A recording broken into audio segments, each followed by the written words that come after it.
Imagine you're standing outside on a clear, starry night. You look up and see countless stars scattered across the sky, each twinkling like a beacon from some far-off world. It's breathtaking, right? But have you ever stopped to wonder, why does anything exist at all? Why not just nothing? The universe having a beginning? But how could scientists confirm that this Big Bang really happened?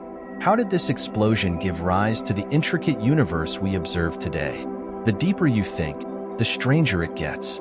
The laws of physics, as we understand them, seem to treat matter and antimatter equally. And yet, when we look out into the universe, everything we see, the stars, the planets, even ourselves, is made of matter. Where did all the antimatter go? What cosmic forces decided that matter should win the grand battle of existence? These questions have puzzled scientists and philosophers for centuries, driving them to explore the universe's most profound mysteries. For centuries, the universe was thought to be eternal and unchanging. Many ancient cultures believed that it had always been here, a static canvas painted with stars. This notion held sway for a long time until, in 1927, a Belgian priest and scientist named Georges Lemaitre proposed something revolutionary. He suggested that the universe had a beginning, a starting point he called the primeval atom. According to Lemaitre, the entire universe originated from this incredibly dense point, which then exploded and expanded into the cosmos we see today. This idea was groundbreaking and, at first, not widely accepted. The universe having a beginning? It sounded almost mystical, and scientists of the time were hesitant. But then, in 1929, astronomer Edwin Hubble made a startling discovery. The universe is expanding. Galaxies were racing away from each other, as if they had all been pushed apart by a tremendous force. This observation supported Lemaitre's idea and led scientists to reconsider how the universe came to be. Imagine rewinding the universe's history like a cosmic videotape. The galaxies would rush back toward a single, incredibly dense point. This concept was initially ridiculed by some. Astronomer Fred Hoyle mockingly called it the Big Bang Theory. Ironically, the name stuck, and it has since become one of the most well-known theories in science. The echo of creation. But how could scientists confirm that this Big Bang really happened? Enter Ralph Alpher, George Gamow, and Robert Herman. They made a bold prediction. If the universe began with a massive explosion, then a faint afterglow, an echo of that colossal event, should still be detectable throughout the cosmos. They called it the cosmic microwave background radiation. Years passed, and this prediction remained just a theory until the 1960s when astronomers Arno Penzias and Robert Wilson stumbled upon something extraordinary. They were trying to tune into microwave signals from our Milky Way but kept picking up a mysterious noise. No matter where they pointed their equipment, the noise persisted. Little did they know, they had accidentally detected the cosmic microwave background radiation, the very afterglow of the Big Bang itself. This was the smoking gun that confirmed our universe had a fiery beginning, the birth of everything. So, how did this explosion give rise to the intricate universe we observe today? Let's take a journey back to approximately 13.8 billion years ago, to the moment of the Big Bang. All the matter in the universe erupted from an infinitely small, impossibly dense point called a singularity. In a violent explosion, space itself began to expand. And here's the crazy part. It wasn't just expanding, it was inflating. Within a fraction of a second, the universe doubled in size every tiny sliver of time.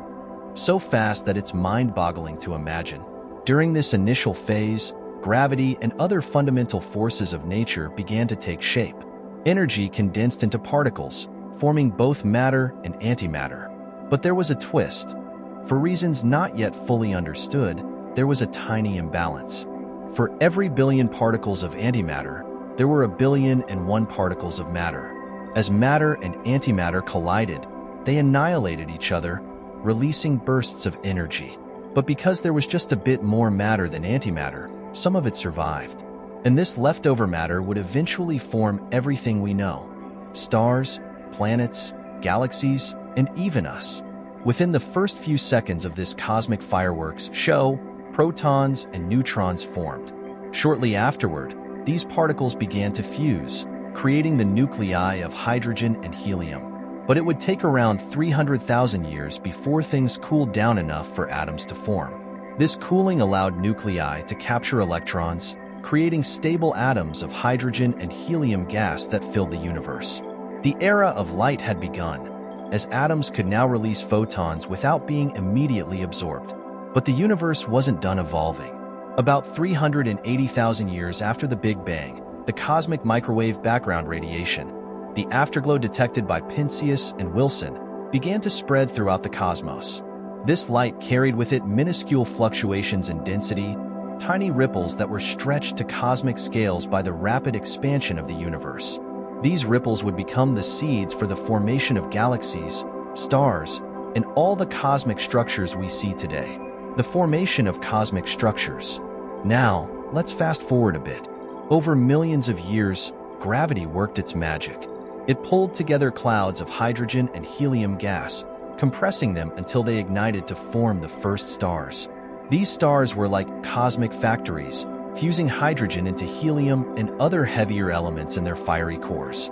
When they exhausted their fuel, they exploded in spectacular supernovae, scattering these elements across space.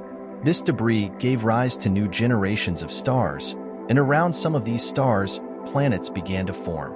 Our own solar system is a product of this cosmic recycling process. The iron in your blood, the calcium in your bones, the oxygen you breathe, all forged in the hearts of ancient stars that lived and died billions of years ago. But what about the universe's structure on a grand scale? Why do galaxies cluster together, and what holds them in place? This is where dark matter enters the story. Invisible and enigmatic, dark matter acts like a cosmic scaffolding. Without it, the universe's matter would have dispersed long ago. But dark matter's gravitational pull helped to gather normal matter into the galaxies and clusters we observe. Now, back to that earlier mystery, the asymmetry between matter and antimatter. In the beginning, they should have existed in equal amounts. So, what tipped the balance, allowing matter to dominate? One leading hypothesis involves the idea that the universe, in its early moments, bent the rules of physics for a brief period. During this cosmic loophole, interactions occurred that favored the creation of matter over antimatter. Imagine a cosmic coin flip that, against all odds, kept landing on heads just enough times to give matter a slight edge. And then there's dark matter. This invisible substance doesn't emit, absorb, or reflect light, making it incredibly hard to detect. Yet it's crucial for holding galaxies together. Scientists have proposed many theories about its origin. It might be a relic from the hot, dense phase of the early universe, or it could have formed during phase transitions as the universe cooled. Some even suggest it's a new kind of neutrino or a result of gravity giving rise to exceptionally heavy particles. Why is there something instead of nothing? Could the universe have sprung from nothing? It seems counterintuitive, but quantum theory offers a fascinating possibility. According to this theory, the very fabric of space can experience random fluctuations, which might spontaneously generate particles out of a vacuum. Some scientists speculate that a tiny bubble of true vacuum could expand rapidly, triggering a Big Bang-like event. This isn't just wild speculation. Recent breakthroughs by physicist Donggang Wang and his team have provided mathematical support for this idea. Then there's the eerie universe theory, which suggests our universe is just one in a series of cosmic cycles. Imagine two higher-dimensional brains colliding, sparking off enough energy to create everything we see. This theory hints at the possibility of a never-ending cycle of universes, an eternal cosmic dance.